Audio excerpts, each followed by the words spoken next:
brighter than this. Oh yeah, good. There are more people at once.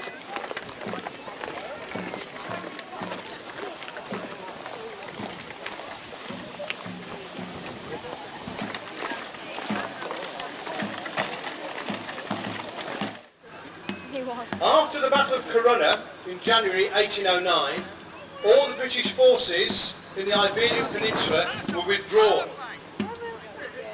Later, again under the command of Sir Arthur Wellesley, later 1st Duke of Wellington, a further British expeditionary force landed in Portugal and was tasked with expelling the Imperial French army from the Iberian Peninsula. I'm now going to transport you back to May 1809. Wellesley had an army of some 20,000 troops. It is a fact that throughout the war in Spain and Portugal, the British forces, together with our Portuguese, Spanish and German allies, were always woefully who were always rather questionable allies, ignored Wellesley's command and gave chase, and they followed the French, at which the French turned and gave battle, and the Spanish were damnably mauled. They sustained heavy casualties and had to withdraw back to Wellesley's position. They had to move back westwards into the vicinity of a town called Talavera.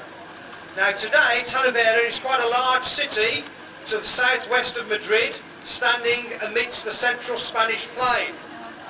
The fact that the Spanish had withdrawn, effectively bringing the French in hot pursuit, presented Wellesley with considerable difficulty.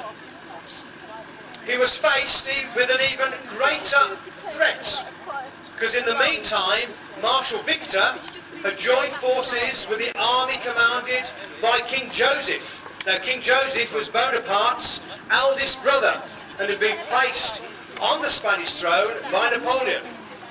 So now Wellesley, with a force of some 20,000 troops and only 36 cannon, was facing an army of 40,000 with 86 cannon. He was in a very difficult situation. Wellesley continued to withdraw until he could take up a safe position near Talavera. Talavera stands at the end of a low...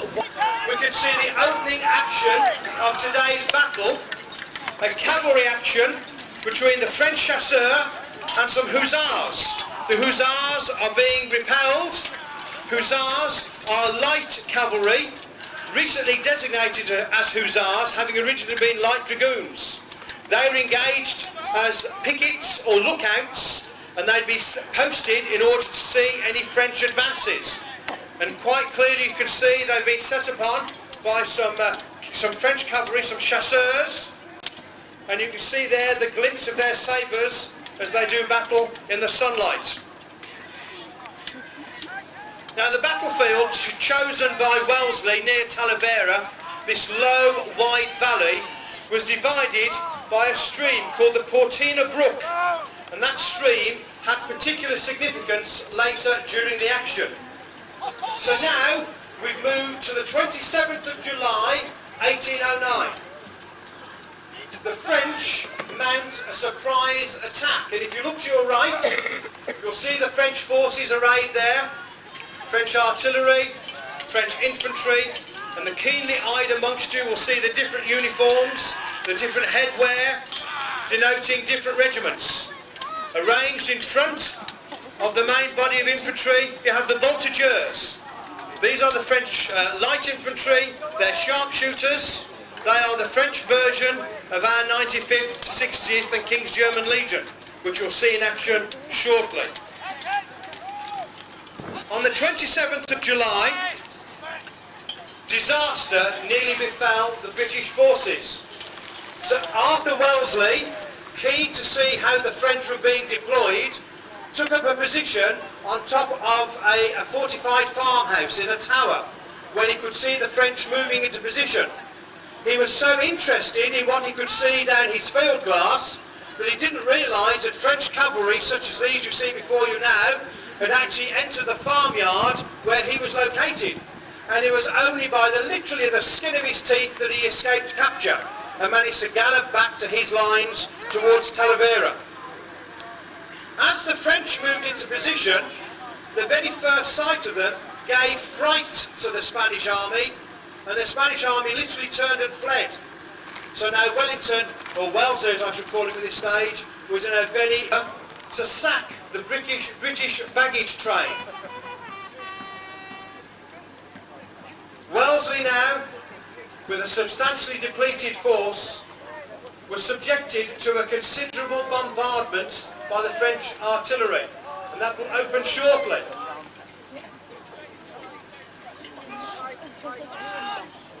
Having set the scene for today's action, you can now see the cavalry in this opening action as they join.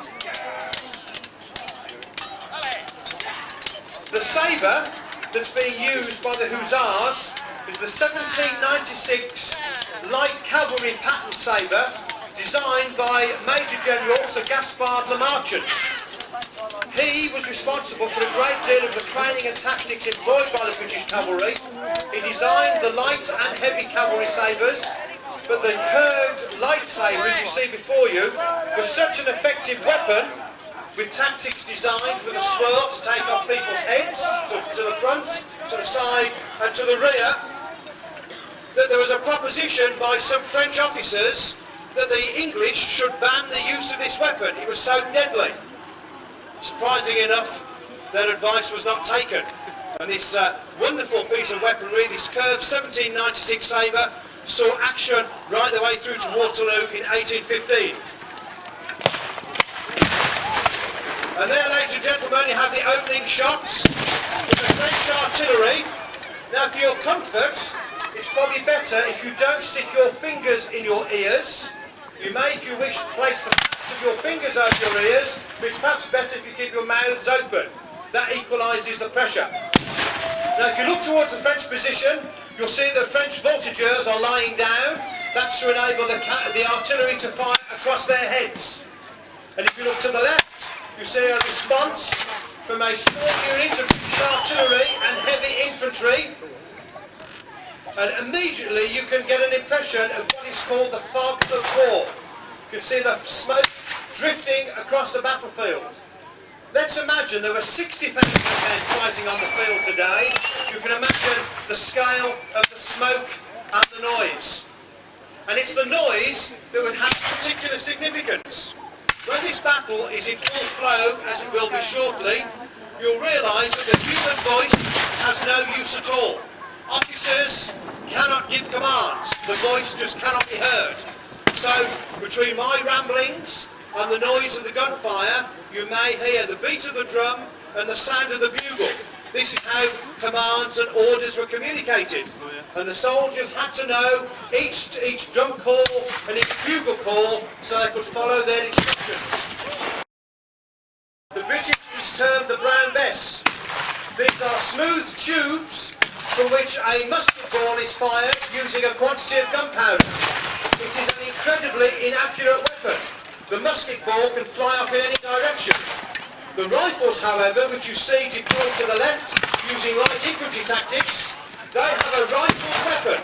It has 7 grooves cut along the inside of the barrel, which twists 1/4 inch in the entire length of the barrel. The fit between the musket ball and the grooves of the barrel is so tight that when the trigger is pulled, the grooves cause the ball to spin.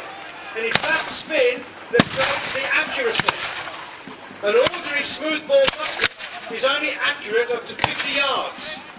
A Baker rifle, as you see being used here, designed by Ezekiel Baker, is accurate up to 200 yards. So it is an infinitely more accurate weapon. And so when you see the green-coated soldiers deployed before you, they can take very precise aim. And the first target they will choose are the drummer boys. It's a sad indictment, ladies and gentlemen, that the life expectancy of drummer boys was very short. Because as you've already heard, French tactics involved advancing in large column. That's exactly what they did at Talavera. The only way to put order in a column is by keeping step to the beat of the drum. If you shoot the drummer boys, the column soon disintegrates. So having shot the drummer boys, you then shoot the officers and the non-commissioned officers. And what was once a very orderly and regulated column becomes a total shambles. And that was the work undertaken by our sharpshooters. Now whilst the sharpshooters are exchanging fire, to the left you can see a detachment of coats moving into position. These are the heavy infantry. And there you'll see representatives of such regiments as the Guards, the Coldstream Guards, the 9th East Norfolks, the 44th Regiment, the 41st Regiment, the 52nd Regiment and some Highlanders. And although from a distance they all look the same, those with good eyesight will be able to see that there are differences in the uniforms, the type of headwear and the colour of the collar and top of their tunics. This all denotes their separate regiments. And whilst the infantry are deploying into line, there's yet a further cavalry skirmish between the British and the French cavalry. Whenever a battle was going to be given, it would start with an artillery bombardment, just as this one did. You'd soften up the enemy with a sustained cannonade. At Waterloo, in June 1815, where Napoleon had a battery of some 86 cannon raining down on the British Thin Red Line, it's estimated in the first 3 hours, Wellington's left flank received 7,500 shots. So you can imagine the damage that one of these cannonballs can inflict. Now you see some French units moving into position. They're priming and loading their weapons to the beat of the drum. A number of separate steps have to be undertaken in order to prime and load the weapon. It's quite a complicated business. An experienced soldier will be able to get off between 3 and 4 shots a minute. Now, if you look along the line of the sharpshooters, the British sharpshooters on the left, you'll see 2 ladies there wearing skirts. You've heard my comments about the Spanish army and how unreliable it was. Do not take that for the entire Spanish population. That was not the case. The greatest ally the British had in Spain was the Spanish guerrillas. The word guerrilla is something we're all familiar with now. We hear it on the news so often. The word guerrilla is actually a Spanish word meaning small war. And it was a word used by the Spanish patriots to fight a small war or a war of resistance against the French. And Wellesley had substantial, significant support throughout the entire duration of the Peninsular War from 1808 to 1814 from the Spanish partisans who fought alongside the British and our allies. And there in the ranks you can see 2 Spanish partisans. And as the cannon shot ring out across the field, see how many rings you can count. When these weapons are fired, they often create quite a spectacular ring of smoke.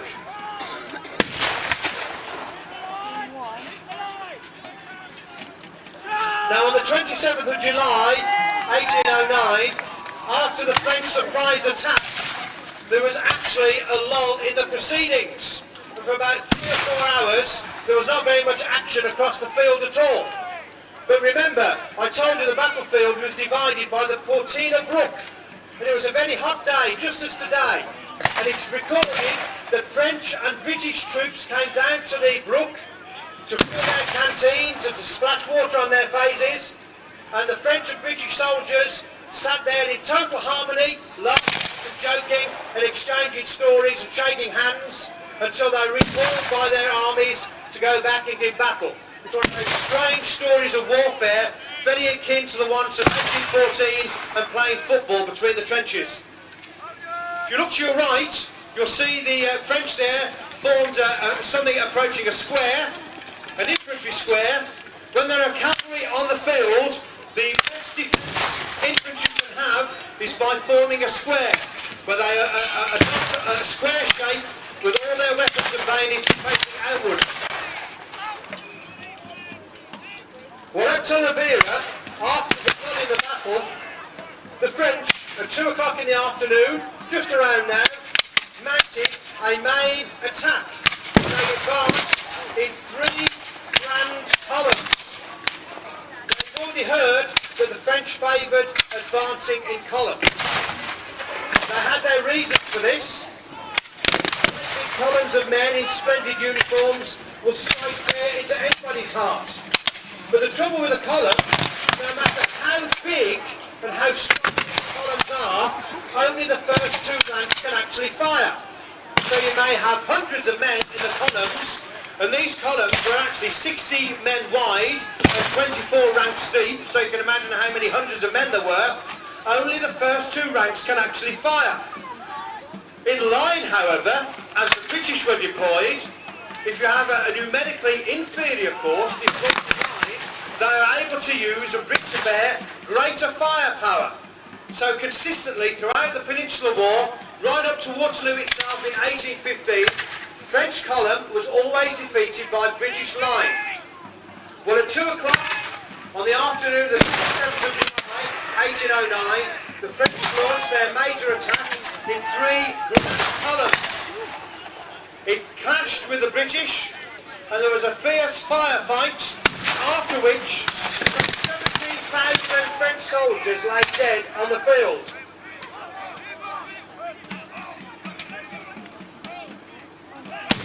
And here we see some French troops on the far side of the field moving into position, and again you can see so that's an excellent example of how restrictive advancing in column actually is.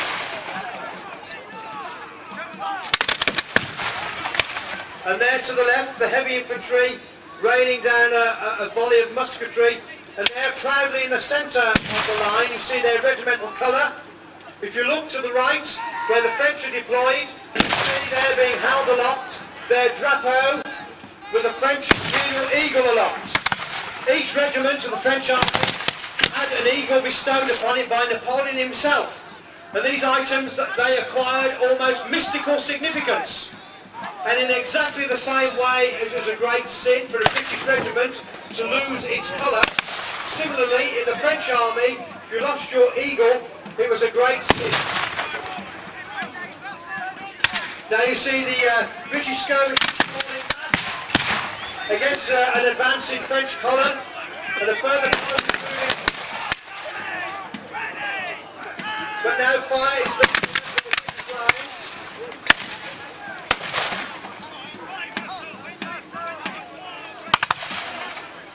and as ever, you see the cavalry in position on the flank, ready to seize the opportunity to attack the enemy. Now, if a regiment is caught out in line by the cavalry, they will be very, very badly affected. And as the French cavalry approach, the commanders there may be considering forming a square. And as the line wavers,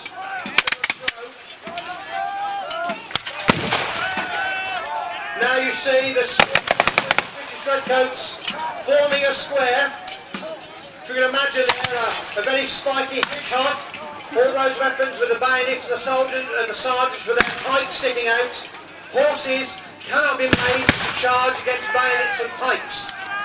At Waterloo in 1815, this is a tactic that was used to very great effect, where 12 times the French cavalry advanced, and each time they were fended off by a checkerboard of British and Allied infantry squares, and not one square was broken.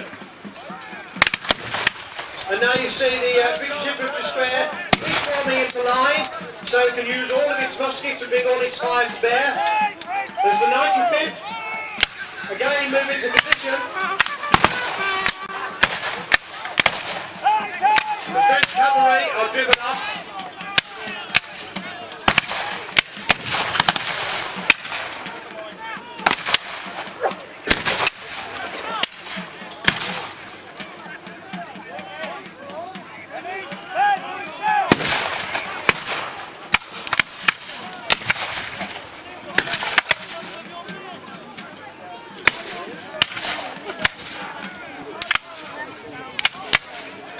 If you look towards the British lines, you'll see sergeants holding very tall spear-like.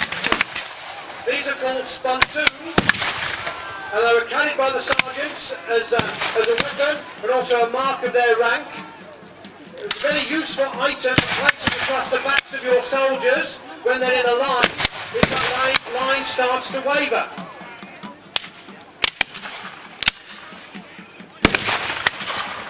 If you look to the left, you see a piece of French artillery there being made ready for firing.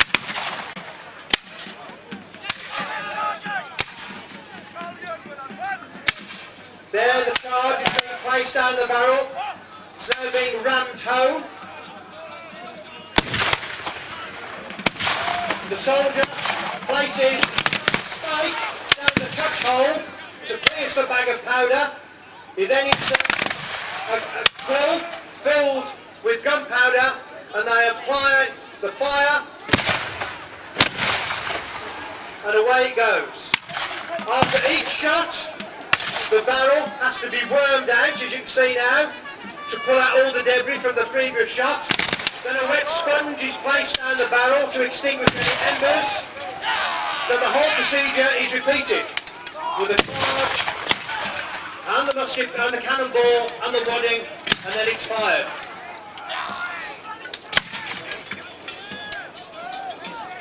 And you see there the British squares being subjected to attack by the French cavalry. And there's some hussars there, some British hussars mixed in. And the colour you can see fluttering in the wind is the colour of the 9th East Norfolks, the 9th Regiment of Foot. They are the regiment distinguished by yellow facings on the collars and the cuffs of their tunics.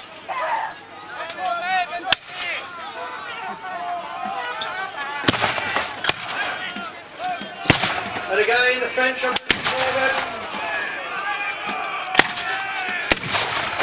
And you can see amongst the French ranks different forms of headwear, distinctive parts of their uniform. Those wearing the fur bonnets or the bearskins are grenadiers of the Imperial, well, they were, they've been shot. Those grenadiers of the Imperial Guard.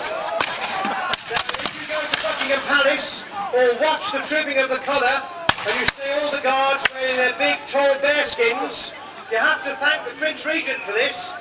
The Prince Regent was so taken with items of French uniform, particularly the bearskins worn by the French Grenadiers, that after Waterloo, he ordered that his guards would wear the bearskin. So whenever you see the British Guards in their bearskins, you have the French to thank for it.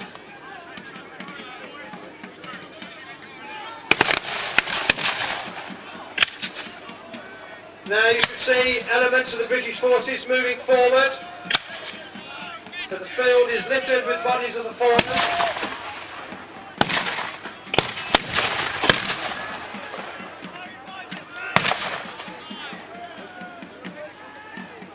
And despite all the dinner, the drumbeat can still be heard.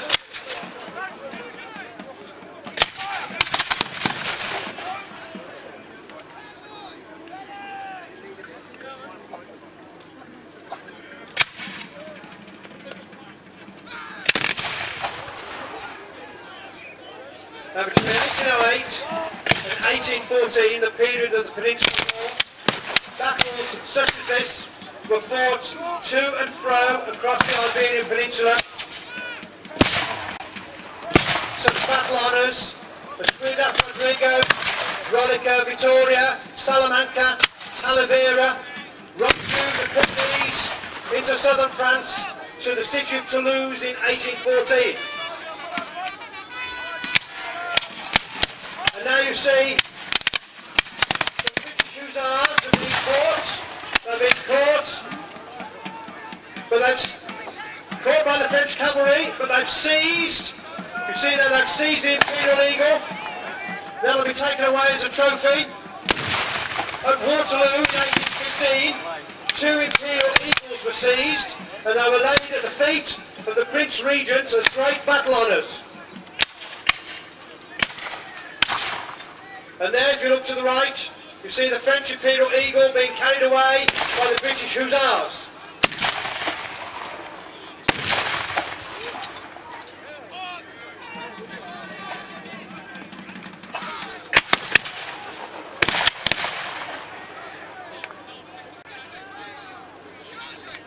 Now, across the field, you see the bodies of the fallen. These lumps of lead that were musket balls could inflict terrible injuries.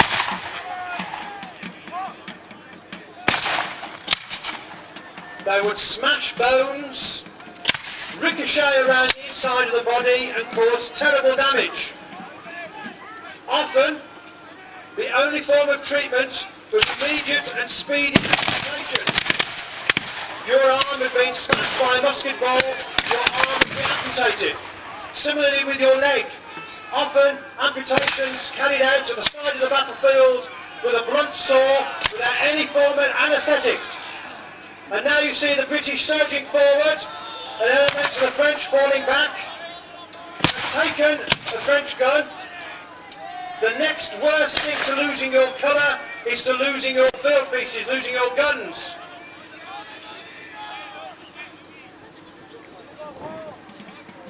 Some dismounted cavalry officers there in the green uniforms.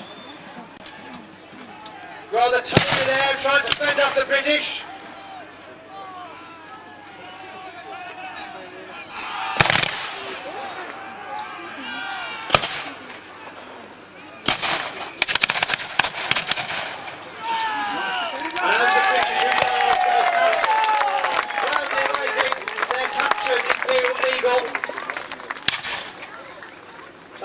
Falls across the battlefield.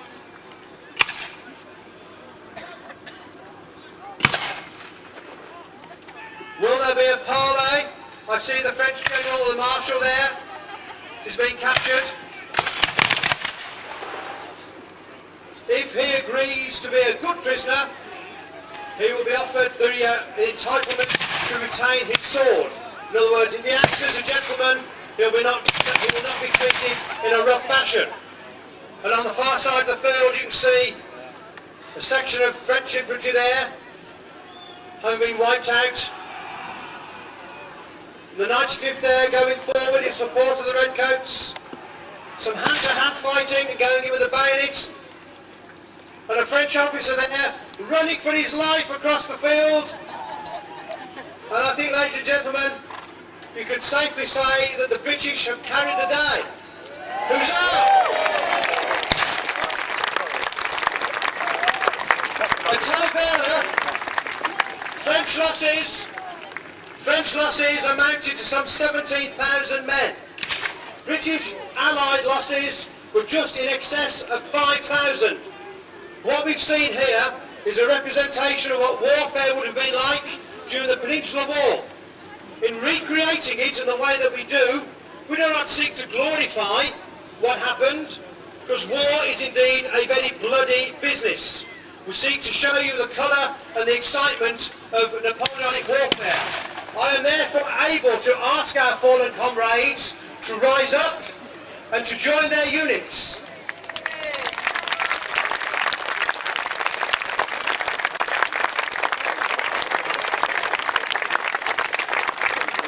What you'll have now, ladies and gentlemen, is a wonderful photographic opportunity as the unit of the Imperial Guard, the infantry of the 45th, the 85th, Regiment 6 of the Coldstream Guards, the 2nd Guards that is, the 9th Regiment of Foot, the East Norfolk, the 41st, the 44th, 52nd,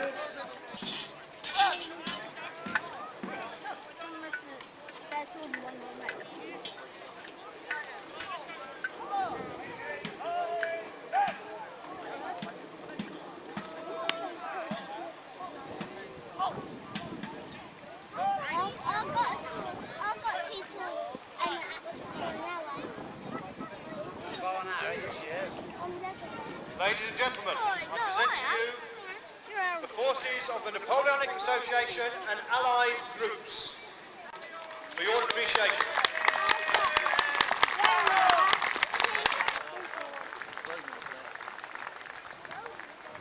Mr. Stoneleigh! Superb commentary, ladies and gentlemen.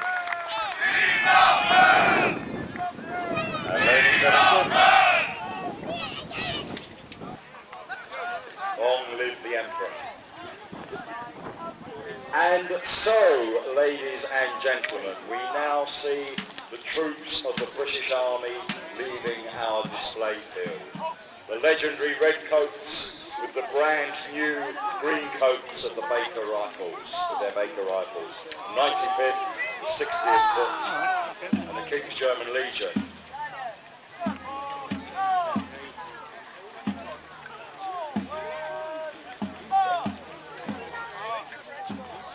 95th wearing green with black facings, 60th Foot wearing green with red facings, and we can also see some Schützen from the King's German Legion in a lighter green, also with black facings. Then following on, ladies and gentlemen, we have our French troops. We have dismounted cavalry from the Chasseurs de Cheval. They're the troops in green at the head, followed by grenadiers from the Imperial Guard, ladies and gentlemen, and then followed by fusiliers and voltigeurs from the French line infantry. Ladies and gentlemen, once again, please show your appreciation for our members of the Napoleonic Association and allied groups. Proceeded to methodically reduce the royalist garrison. Things looked bad for the king. Charles had called a truce in January and February 1645, and he offered a royal pardon to his enemies. They responded by offering him tougher peace terms than he could tolerate. And here we have, coming across in front of the crowd line, the king himself at the head of Prince Rupert's horse and the royalist army. Charles hardened his heart, saying that his enemies were arrant rebels, and that their end must be damnation, ruin, and infamy. Charles hoped that the autumn of 1645 would see him in A far better condition before winter than I have been at any time since its rebellion began. The war was changing the face and heart of England. Things were getting bloodier, especially off the battlefield. The Civil War had been politically motivated, a desperate bid to curb the king behaving as if he was God's own appointee. But now it had a bitter religious aspect. The parliamentarian side was militaristically Protestant and would kill a Catholic on sight. Meanwhile, the royalist armies would think nothing of murdering, raping and pillaging as they marched to war, marching through their own country, remember. By the time of the Battle of Naseby in June 1645, there was a feeling that the decisive battle was on its way. This was to be a bloody endgame. King Charles felt... On my conscience, this shall be the last blow in the business. Ere 1 month be over, we shall have a battle of all, for all. With his army having just brutally seized Leicester, severely discouraging the parliamentarian leaders in an exposed London, King Charles was scenting victory. On the eve of the Battle of Naseby, King Charles I was hunting deer in nearby Thorsley Park, just 15 miles southeast of where we are standing. But the night before Naseby, Fairfax caught up with the Royalist army, his scouts going into the village of Gainsborough and capturing a Cavalier patrol feasting in an inn. Charles called an immediate midnight council of war. Charles had a whole civil war's worth of experience, but he was still a fickle and obstinately poor judge of character. So at that fateful council of war, he declared, Our previous policy of withdrawing is now speedily abandoned. We quickly take a new one, to fight. The die was cast. What was to happen in the next 24 hours was to change this country forever. Now, Charles was head of the army, obviously, but his military commander on the morning of Naseby was his nephew, 25-year-old Prince Rupert. He was immediately behind the king when they came onto the battlefield a little earlier when I pointed out King Charles. And he should be standing or being mounted with the king, the left-hand side of the battlefield. He should be near to on the right-hand side of the king. No, I tell a lie. He's just riding across in front of the country right now. And he will be the second rider on the bay horse behind the king. Rupert's cavalry really was an elite unit. Unusually for the time, it retained its full numbers throughout the period of fighting, while other regiments lost men, or lost so many men that they disappeared altogether. Rupert's cavalry had men queuing to join it throughout the war. He was charismatic and experienced, but no fop in a floppy hat. He thought nothing of executing 13 parliamentarian prisoners, in retaliation for 13 Royalist Irishmen who were killed by the Parliamentarians. So today, at Naseby, Prince Rupert commands the King's cavalry on the Royalist right wing. Maybe they won't with them. Sir Jacob Astley commands the Royalist infantry in the centre. Oh, there they are. He was a little man. He was so short, in fact, that Prince Rupert's mother used to call him her monkey. He was said to be a man of few words, all of them to the point. On the Royalist left wing was the other cavalry fill up the unit, water. Northern Horse, commanded by Sir Marmaduke Langdale. This is more than their loyalty to me, as you shall find most to conduce to the upholding of my just. And in that small group behind him, we can hear... I have observed him at councils of war, that he hath said little, but hath expressed... Tailor. His shirt is plain and not very clean. His face is swollen and red. His voice sharp and untunable. His speech full of passion. But he was no po-faced boor. He has a sanguine complexion, naturally of such a vivacity, hilarity, and alacrity, as another man is when he hath drunken a cup too much.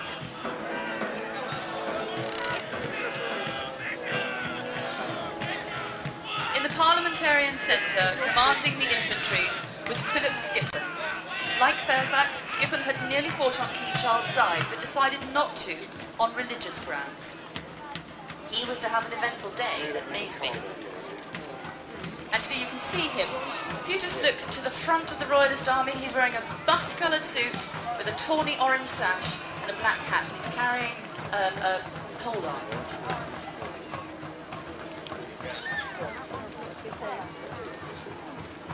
The third of Fairfax's commanders on the left wing opposite Prince Rupert was Henry Ireton.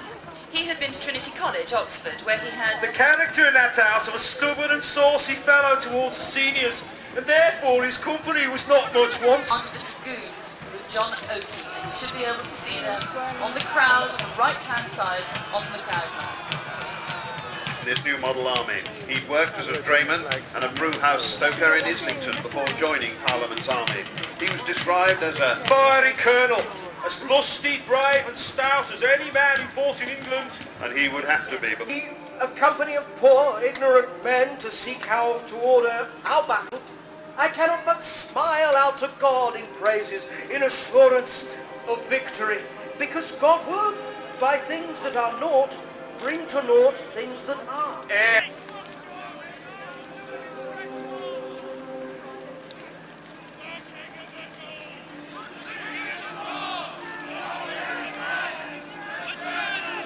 over to the left of the field, near the front, the commander of the Royalist Cavalry, Prince Rupert, is rallying his men. March as close as possible. Keep your ranks with swords in hand and receive the enemy's shot without firing either carbine or pistol till we break in amongst the enemy, and then make use of our firearms as need should require.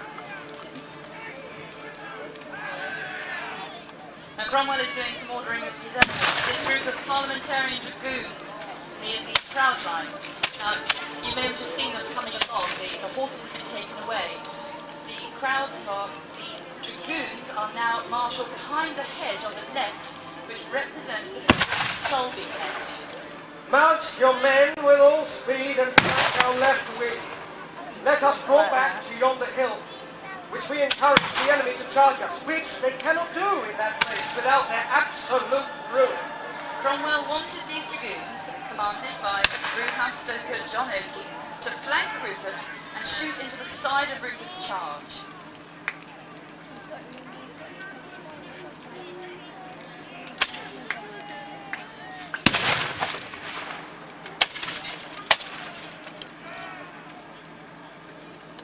Oakey fires into Rupert's men from the hedge in front of you. If they hadn't had their heads to hide behind, they would have been massacred. Your Majesty, they possess the hedge upon our right wing. They have lined it with dragoons to gall our horse before we can come up to charge theirs. We must charge at this disadvantage. Many of my regiment have been wounded by shot from the hedge before I can join with their horse on this right wing. Rupert and his men must have found this ambush and this enfilading fire an absolute nightmare.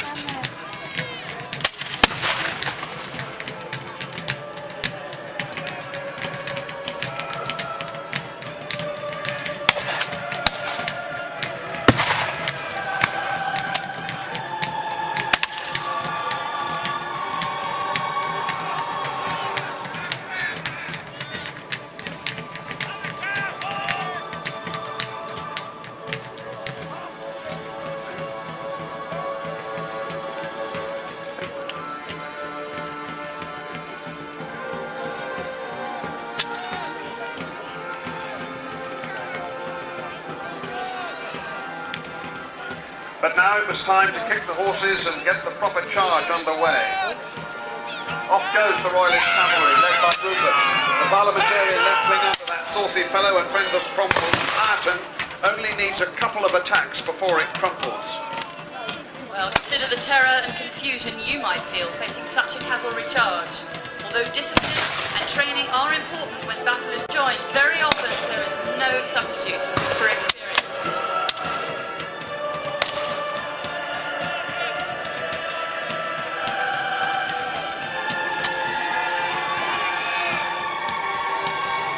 Charles must have felt things had got off to a very good start.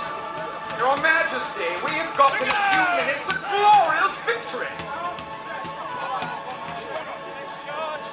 If our success is reliant upon our left wing, in all probability, we will have the day. This was the kind of hammer blow that Charles would have wanted. Naseby was going to be the last battle of the Civil War. Charles was going to win. Fairfax could only look at the field and reflect a bit. Our men were new raised, better armed than hearted.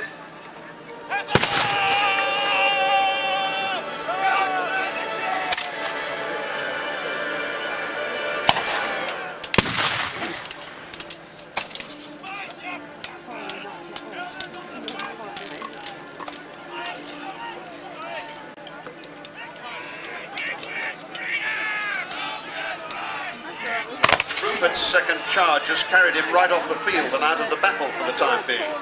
Cavalry charges can't be stopped very quickly, whoever is in command. It needs pointing out that your horses have to be very well trained for hours each day. They can both charge and stop in a moment. Work a lot on memory. But all the cavalry disappearing in this way would be a disservice.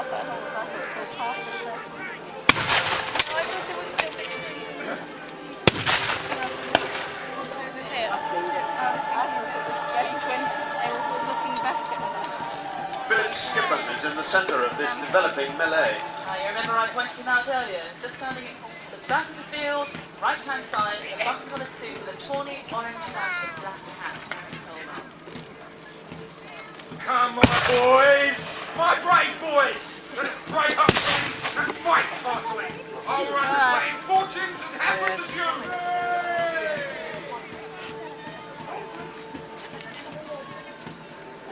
The soldiers seem more taken with that than any sect or race. People flocking around, we'd never get back in. Oh yes, that's the problem. Huge crowds flocking around. However, Skippon was shot by mistake by one of his own men. Sir! Sir! Are you hurt? I am in great measure disabled to perform the duty of my place today. I'm extremely desirous to do it.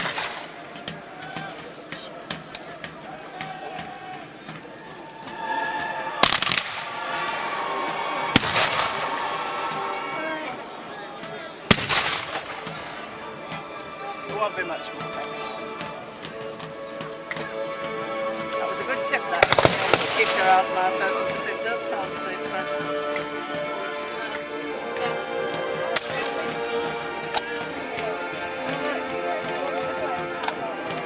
I think maybe they're taking that. Horse.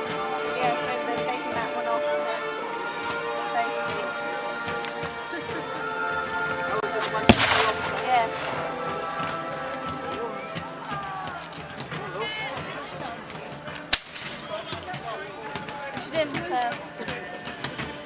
She didn't come up proper, she sort of slid off. You probably wouldn't agree with me, but she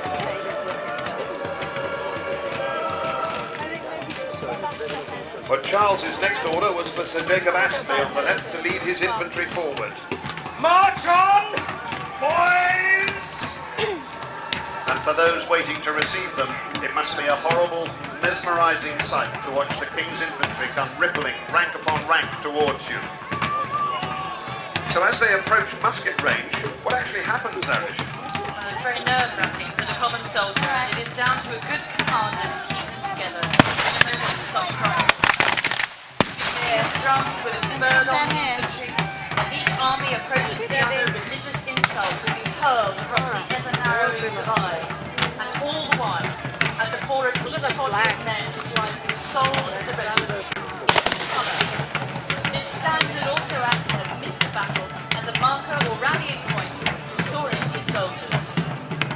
we're seeing all these muskets being fired, this is obviously a very important first stage. Yes, they would be trying to pick off the other side's infantry.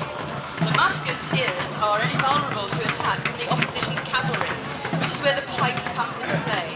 They are the defensive weapon, if you like.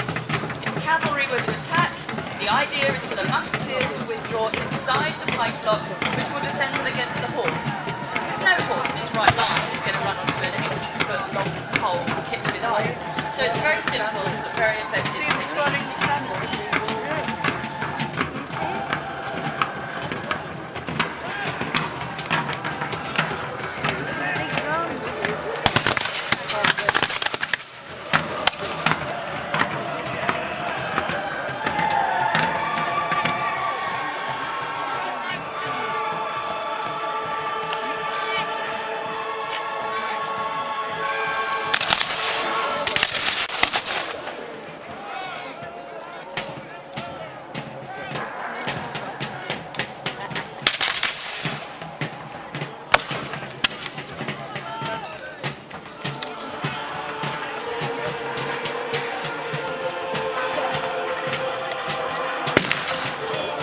Jacob Astley has marched his boys onto the front rank of the opposing pike blocks. What happens now? Well, if you will excuse the expression, they are trying to skewer their opponents. They also carry swords for later hand-to-hand fighting between the men. The aim at the moment is to push through at the point of the pike and pierce the opposition. The pike block is a very effective battering force. And I suppose it looks as if you might be safe with your enemy 18 feet away, but the enemy has a pike just as long, so you're actually in a lot of danger. Well, exactly. If their pike was only 14 foot long and yours is 18, well, you're going to win in this desperate and bloody fight. It's worth pointing out that all pikes started out at 18 feet long. But while on campaign, the soldiers often shorten them for ease of carrying on the road, and for some this would have been a fatal economy.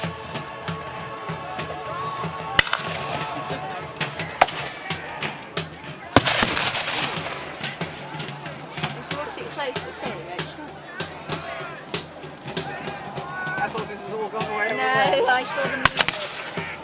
Didn't think I would do it. But there's more bad news for Sir Thomas Fairfax at his command position. In fact, it's a parliamentarian disaster. That saucy fellow Henry Ireton might have rallied to attack Astley, but now Henry Ireton is wounded.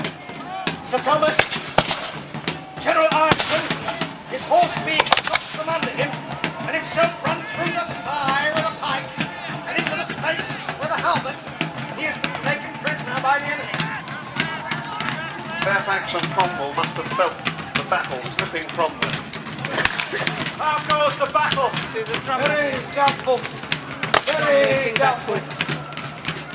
Now see the king coming forward. Must be planning his final attack, probably capitalising on his triumph in the centre by bringing his horse forward left, commanded by Sir Marmaduke Langford.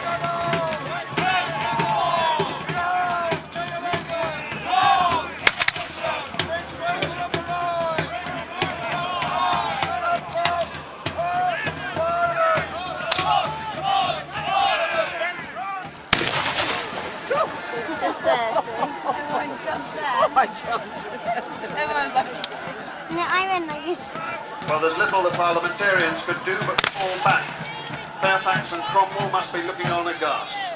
Is this to be the moment when the much-vaunted new model army turns and runs? Can the badly wounded Philip Skippon rally his men? Sir Philip Skippon, proving the efficacy of the new model army's discipline and training, has held the parliamentarian centre against all the odds. So can Cromwell beat Langdale's cavalry on the left and turn on the Royalist infantry on the flank, and in so doing turn the Battle of Naseby?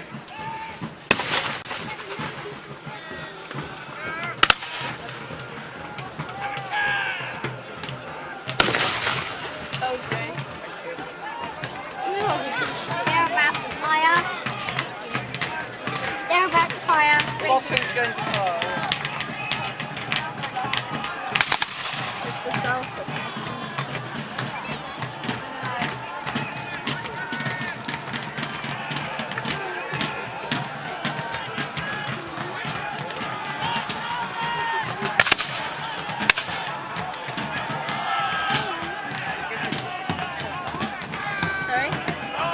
But instead of falling apart, the new model army picks itself up and Cromwell charges again.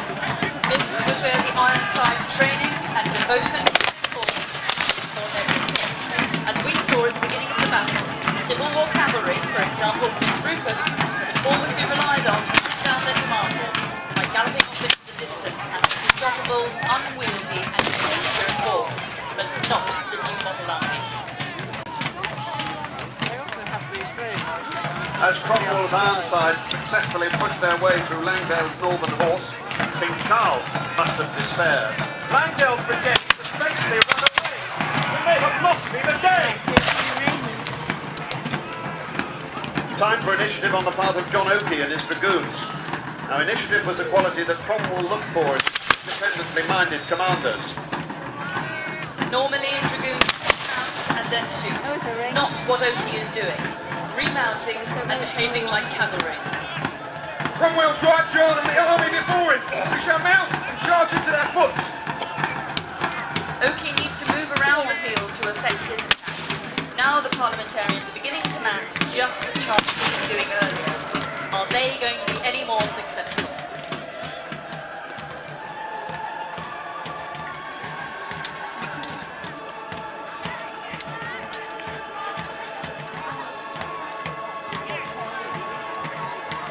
Okay.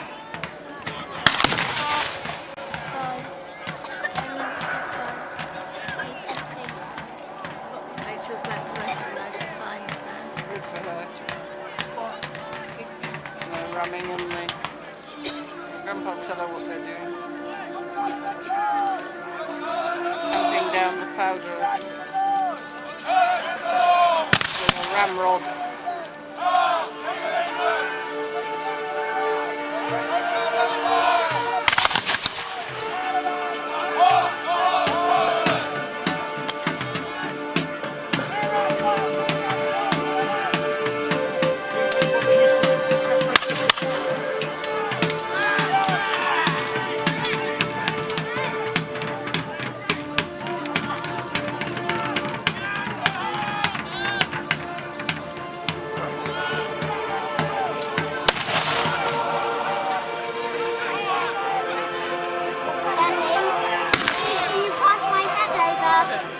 Well, Cromwell is now able to from attacking Sir Langdale's northern horse to attacking the Royalist infantry. To be attacked from their defenceless rear, with Skipper's infantry in front of them must have felt like being trapped between two horrible pincers. Horse against man was always going to be a terrifying and uneven We thought most of the banging was Cromwell over, was didn't successful we? here because the horse really was the equivalent of the tank on the Civil War battlefield. There was no way of opposing it. Infantrymen caught in the open were doomed. Oakey's dragoons protected their cavalry, helped win the day by becoming the right force at the right time on the battlefield. Langdale's horse had fallen back to their king. And what could the Royalist foot do? With no horse to support them, they could do nothing but ask for surrender, or, as they put it, call for safe quarter. Now,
We're doing another big one.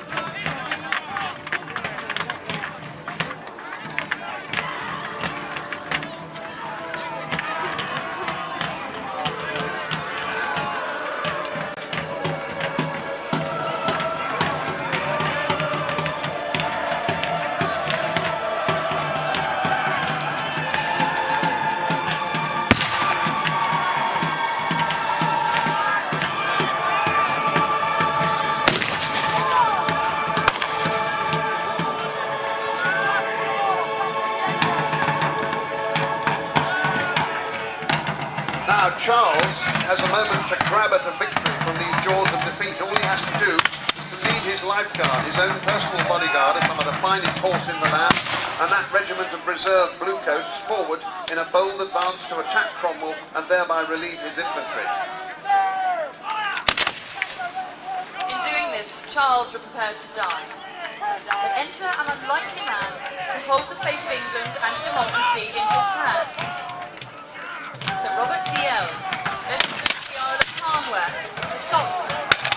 Now this individual, seeing that the king was about to ride, possibly to his death, decided that this could not be allowed to happen. He laid his hand on the bridle of the king's horse and said, Your Majesty!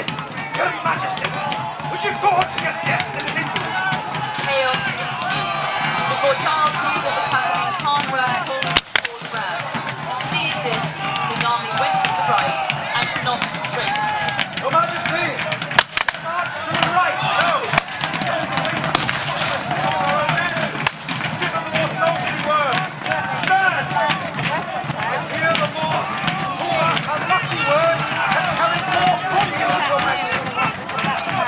so if it hadn't been for the Earl of Colmar, the battle could have gone completely differently. As it was, the Royalists were galloping in all the wrong directions at exactly the wrong moment in the battle. A new model, after one charge more, became masters of all Royalist infantry and took many thousand prisoners, though some were slain in the field running away.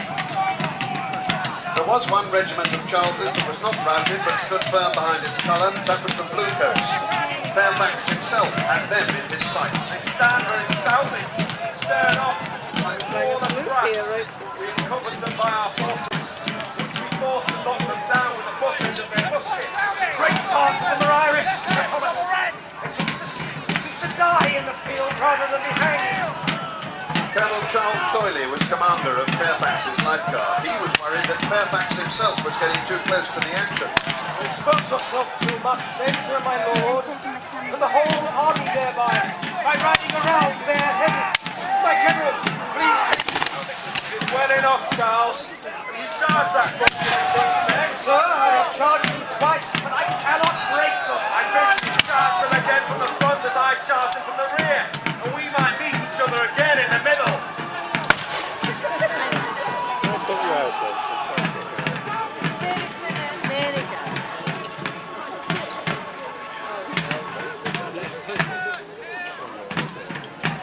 Fairfax and D'Oyley did charge. They did meet up again. Fairfax personally grabbing the Bluecoats' colour. My lord, we meet again indeed. But one of D'Oyley's troopers right at that moment was bragging that he'd captured the colour in the fighting. D'Oyley was most upset. Stop that boasting and lying. See the many witnesses here who saw the general capture that colour with his own hand. Oh, let that trooper alone. I have honour enough. Let him have this to himself. So Fairfax let the lesser man take some of the glory because he knew the greater victory of the Battle of Naseby was his. The Royalist army began to collapse. The Parliamentarian army advanced through the battlefields. They then did something that did not cover them in glory. They fell upon a group of women on the battlefield, a group of camp followers with long knives. They cut and slashed the women, saying this sarcasm at every stroke. Remember Cornwall, you whores! Because they maintained that some of their own women had been treated this way in Cornwall. But actually it's more likely that the women were Welsh and their knives were only for preparing food.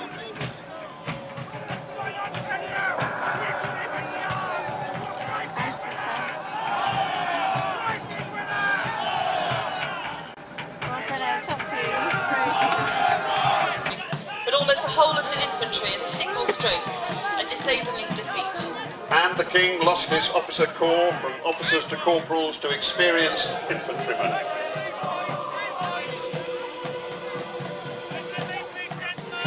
We pursued the King's army for 13 miles to Leicester, killing as fast as we could, all we found in arms. March! Measure!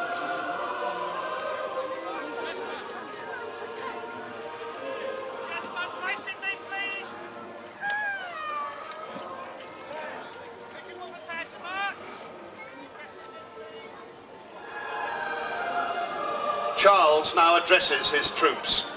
Bow to all my friends that he that will stay with me at this time must expect and resolve either to die for the good cause or, which is worse, to live as miserable in the maintaining it as the violence of insulting rebels can make him.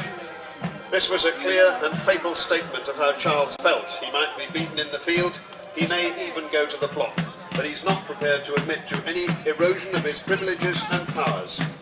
As he was prophetically to say, "If I cannot live as a king, I shall die as a gentleman."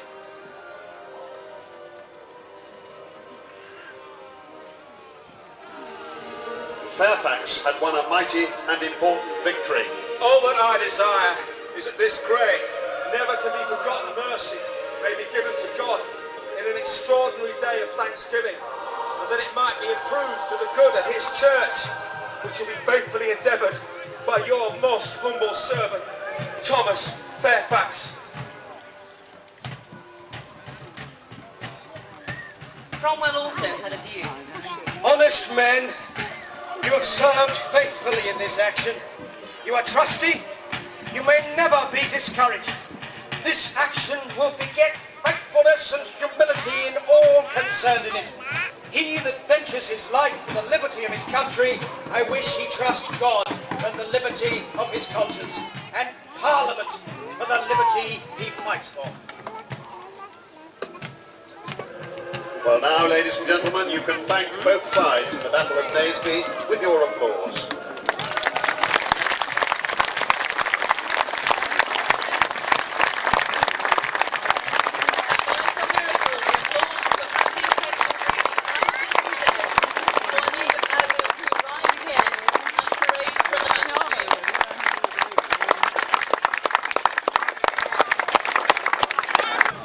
When Buckingham was arrested and sent to the Tower in 1658, Fairfax came to London to intercede for him and quarrelled bitterly with Cromwell a few days before the Protector's death. Elected as MP for Yorkshire in the Convention Parliament, Fairfax provided the horse which Charles II rode at his coronation. He died peacefully in 1671. So Charles II soon regained his crown after Cromwell's death. This meant a far nastier fate for many of Cromwell's officers, particularly the ones who'd signed Charles's death warrant. Oakey of the Dragoons, who had so mauled Rupert's charge, fled to the Netherlands upon the restoration of Charles II, but he was extradited, then hanged, drawn and quartered in 1662. Samuel Pepys witnessed that execution, remarking that under the circumstances he Looked very cheerful. There was a small army's march off. We're all going to get charged. I should just point out at this juncture that this is a salute to you, the audience, from the sealed knot.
Another great battle, the Battle of Britain.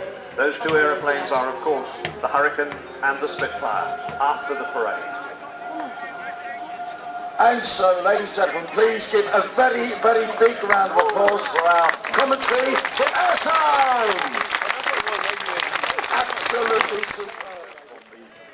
Second half of the 1st century AD, marching to our arena. We can see behind them, ladies and gentlemen, late Romans, Romano-British from the time of King Arthur. So, ladies and gentlemen, give Romano-British huge Stoneleigh Park cheer!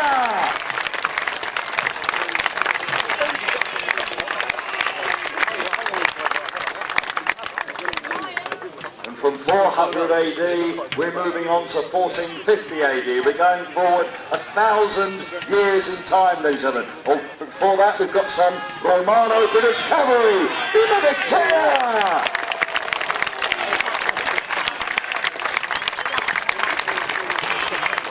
King Arthur's knights, ladies and gentlemen. And now, following on behind his knights, ladies and gentlemen, we are graced here by His Royal Majesty, King Arthur!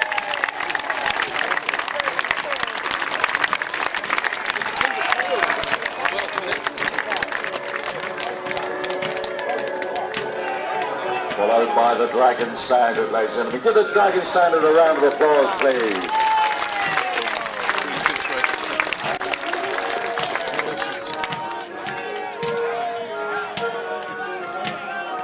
So we have leading our parade, our Imperial Romans from the second half of the 1st century AD. Roman legionaries with auxiliary Roman soldiers behind them. Following on from them, ladies and gentlemen, we have the infantry from King Arthur's army.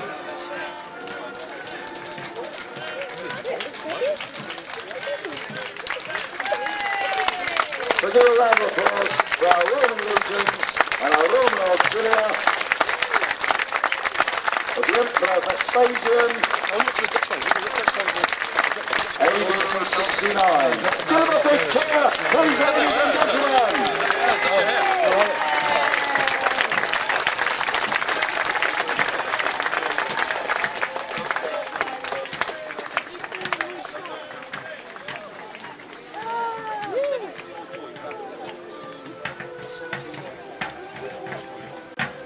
Following on behind the Romans, the 1st century AD, we have our late Romans from the 4th century. Ladies and gentlemen, the forces of King Arthur!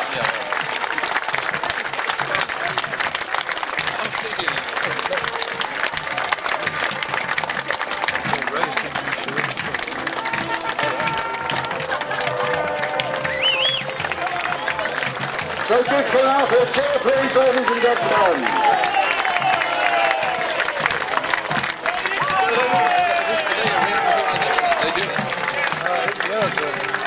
And following on behind the forces of King Arthur, we move on a whole 1,000 years, ladies and gentlemen, to the wars now known as the Wars of the Roses. So, ladies and gentlemen, please give a big cheer for the troops who would have fought the First World. The infantry of the Wars of the Roses! Come on!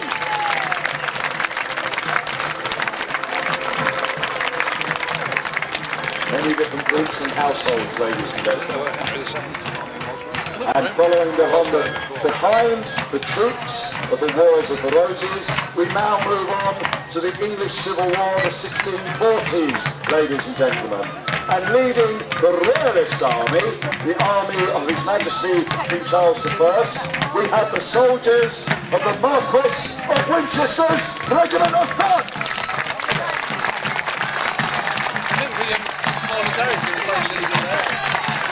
The Marquis of Winchester's Regiment of Foot from the English Civil War Society. Now, ladies and gentlemen, the Marquis of Winchester's Regiment of Foot has one of the ugliest soldiers that you have ever seen.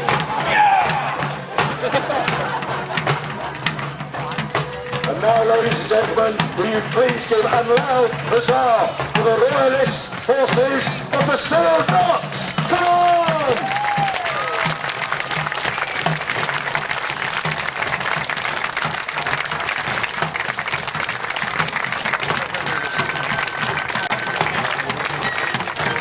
Royalist infantry, British Army of the Sealed Knot, ladies and gentlemen.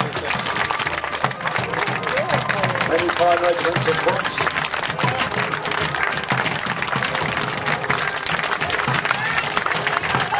Bringing up the rear, ladies and gentlemen, with Rupert Glucose. Give them a big cheer, come on!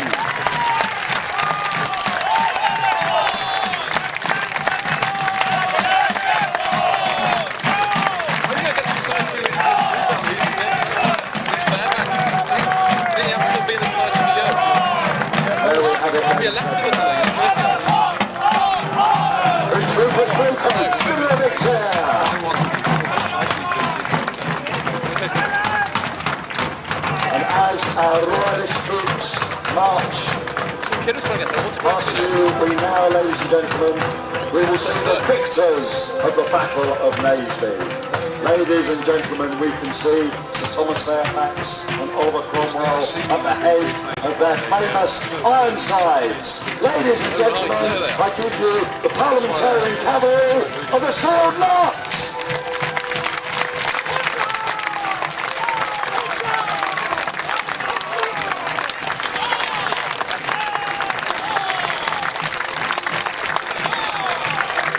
Ladies and gentlemen, you can see the victors of the Battle of Naseby wearing that.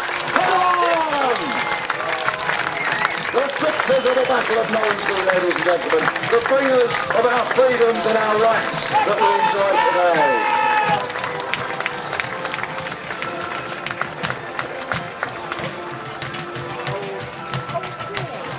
Following on behind the cavalry of the Sealed Knot, we have some guests here today from the English Civil War Society.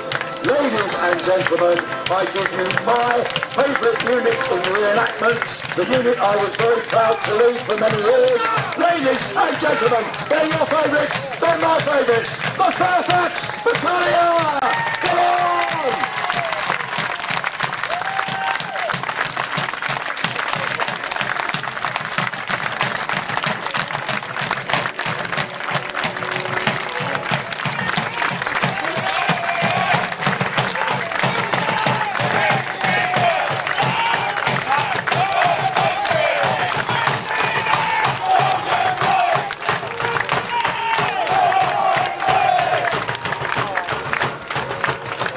Ladies and gentlemen, as the troops of the Fairfax Battalion march past, we now move on to the Parliamentarian Infantry of the Sealed Knot.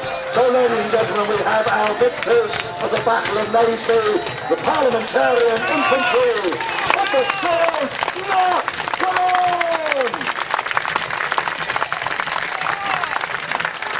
Give them a loud huzzah, ladies and gentlemen!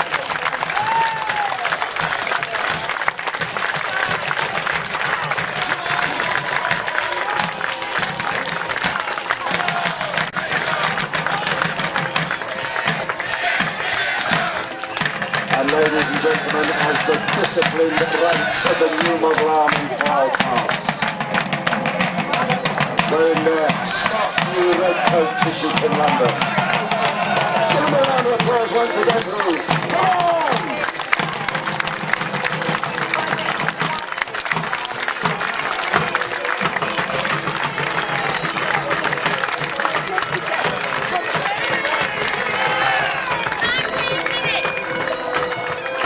So, ladies and gentlemen, following on behind the English Civil War armies, we move on in time to the year 1745, to the Jacobite Rebellion under Bonnie Prince Charlie.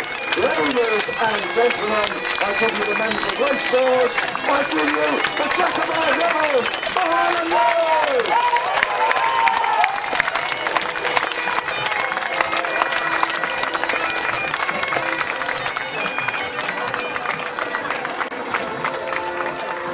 Ladies and gentlemen, we could not have a rebellion without a government. So, following on behind the Highlanders in lace wars, ladies and gentlemen, I give you His Majesty's 13-foot female chair record!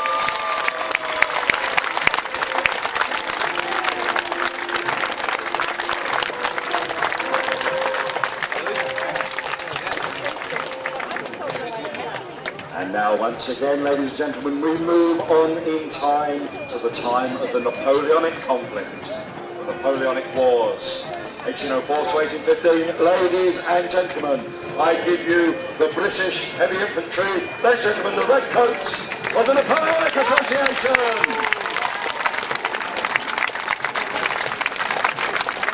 The victors of Waterloo. They also defended Canada when the Americans tried to invade in 1812, and in retaliation they burnt Washington in 1814. And now, ladies and gentlemen, we move on to the famous green coats, the Baker Rifles of the 95th Rifles!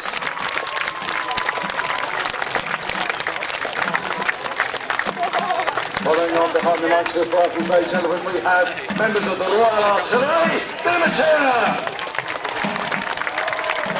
And then the 60th Rifles and the King's German Legion! Followed by a representative of the British Hussars. Oh, that wasn't very good, was it? And now, ladies and gentlemen, we move on to their opponents from France. Ladies and gentlemen, I give you the French infantry of the Imperial Army of Napoleon Bonaparte! Vive l'Empereur, their battle cry. Ladies and gentlemen, you have seen the very first redcoats of the new model army in 1645. Now we move on to 1886, and we will now see the last redcoats. Ladies and gentlemen, I give you the Middlesex Regiments, the Diehards!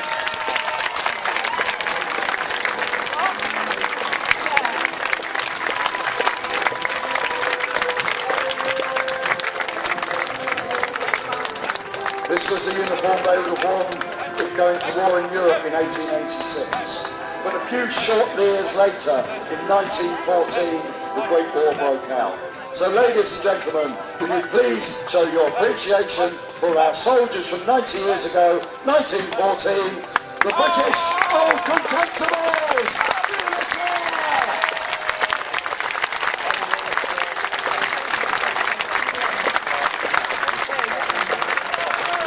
Old Contemptibles followed by a sergeant from the Flying Corps.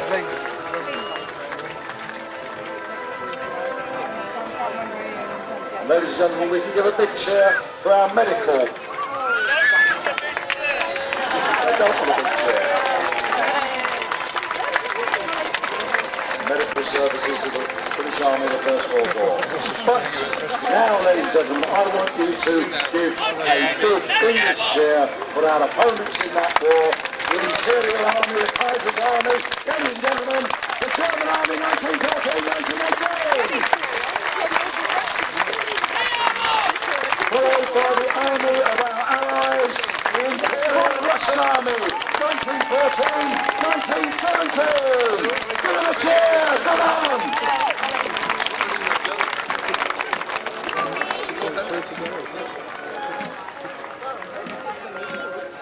Now stay firmly in your places, ladies and gentlemen. I would also like you to show your appreciation for all the other reenactors who are not on the field today, all the musicians, all the jesters, all the other people that have made our event possible today. So ladies and gentlemen, please give them a big round of applause.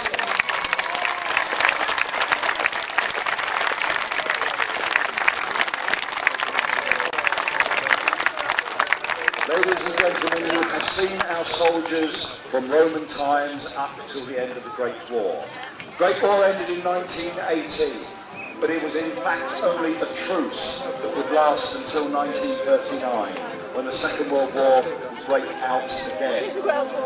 Hitler's armies blitzkrieg through Poland, then through Denmark and Norway, then through France, Belgium, Holland, the Low Countries. Britain was standing on a precipice, on the abyss, but it would only be one thing that could save us, ladies and gentlemen, the gallant men of the Royal Air Force.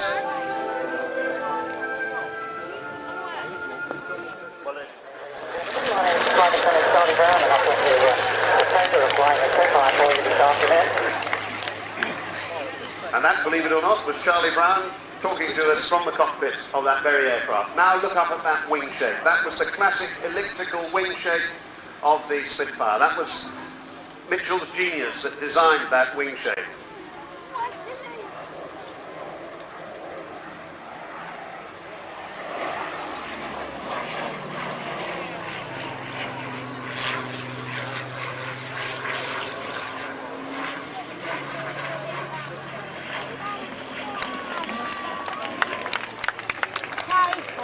I was being nearly 6,500 of this market Spitfire built.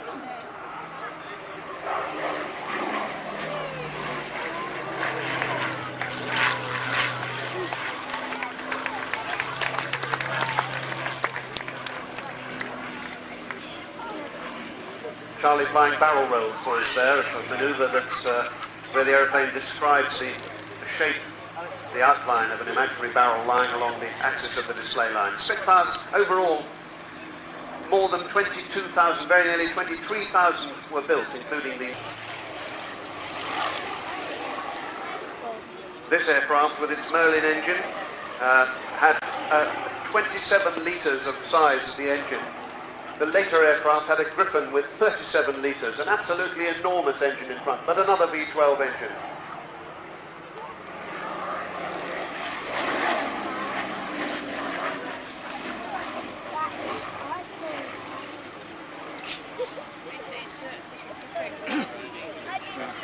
We're taking our mind back to the Battle of Britain, ladies and gentlemen. Sir Christopher Foxley Norris was a very distinguished Hurricane pilot in the battle. Later he became an air marshal. He was also a poet, and he saw himself and his contemporaries in the Battle of Britain as rather different people from the dashing heroes of popular mythology. Remember him? He was no Galahad, no knight sans peur et sans rapproche. Sans peur